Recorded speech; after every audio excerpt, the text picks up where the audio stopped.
एक समय की बात है जब था एक गांव सोनपुर नामक।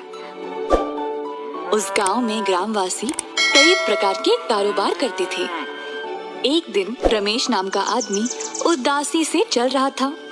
कमल अपने स्कूटर पर जा रहा था जब उसने रमेश को देखा और गाड़ी रोक दिया। ए रमेश, रुको भाई। अरे कुणाल,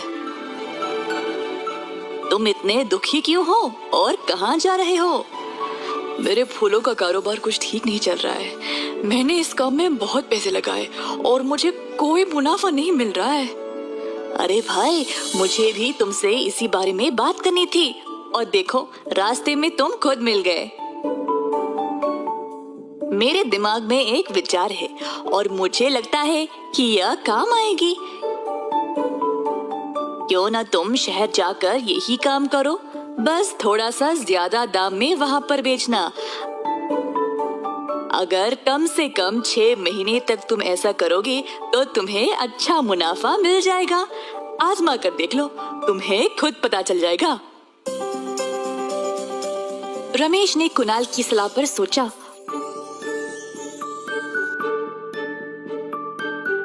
और शहर में अपना कारोबार शुरू कर लिया। जैसे कुणाल ने कहा वैसे ही रमेश अच्छे पैसे कमाने लगा।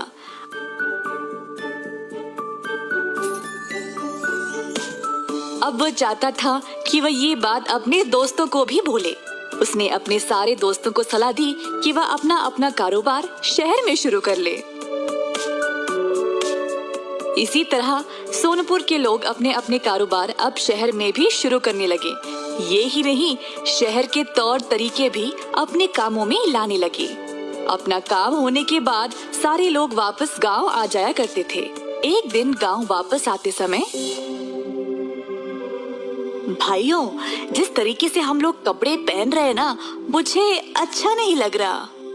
हाँ भाई, शहर के लोग हम गांव वालों से कुछ अलग ही तैयार होते हैं। मुझे लगता है कि हमको भी उनकी तरह तैयार होना पड़ेगा। सही है, पर क्या हमारे गांव में ऐसा कोई दर्जी है जो उस तरीके के कपड़े सिएगा? अरे नहीं, यहाँ पर ऐसा कोई नहीं है। मुझे लगता है हमको शहर में ही कपड़े सिलवाने पड़ेंगे। अरे नहीं भाई, ऐसा करोगे तो हमारा ही खर्चा बढ़ जाएगा। हो, उधर देखो। सब लोगों ने रमेश की दिखाई हुई दिशा में देखा। वहाँ पर थी एक दर्जी की दुकान जिसमें काफी चमक धमक था और फिल्म हीरो की पोस्टरें चिपकी हुई थी। ये देखकर सारे लोग उत्साहित हो गए। दुकान के अंदर गए तो उन्होंने देखा कि वहाँ पर शहर वाले कपड़े थे। ये देखकर सब खुश हो गए। उसी समय वहाँ पर एक आदमी आया। क्या मैं आपकी मदद कर सकता हूँ? आप लोग कौन हो? कुछ कपड़े सिलवाने हैं क्या? आप ही इस दुकान के मालिक हो? जी। हमने तो ये दुकान यहाँ पहले कभी नहीं देखा। नए हो क्या? जी साहब, मैं 2 दिन पहले ही ये दुकान लगाया यहाँ पर। तुम्हारे दुकान में तो आजकल के लेटेस्ट कपड़े हैं। तुम कौन से गांव से आए हो? मैं तो इसी गांव का हूँ, पर मैं शहर गया था सिलाई का काम सीखने। मैंने वहीं पे काम किया था और कमाया भी, और अब उसी कमाई से मैंने यहाँ हमारे गांव में ये छोटा सा दुकान खोला है। अरे वाह, बहुत खूब, हमें भी ऐसे ही कपड़े चाहिए। ऐसा कहकर सब लोगों ने अपना अपना माप दर्जी गणेश को दिया और वहाँ से चले गए। गणेश ने तुरंत इन कपड़ों पर काम शुरू कर दिया। 3 दिनों के अंदर उसने 6 लोगों के कपड़े सी दिए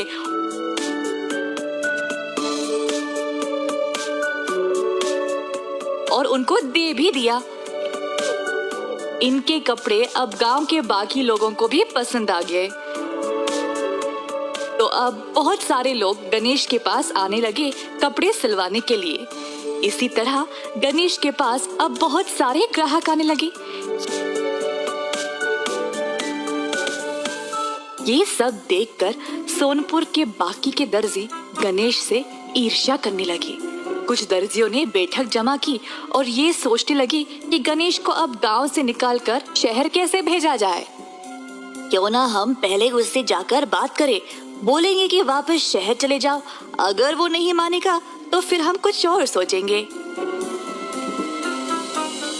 ऐसा सोचकर बाकी के दर्जी गए गणेश के पास। गणेश ने इनकी सारी बातें सुनी। आप सब लोगों ने मुझे बाहर निकालने के लिए इतना दिमाग लगाया, पर क्या आपने एक मिनट के लिए सोचा कि हर कोई मेरे पास ही और आप लोगों के पास क्यों नहीं आ रहा है? हमें इससे कोई लेना देना नहीं है। 15 दिन के अंदर अंदर तुम यहाँ से चले जाओ।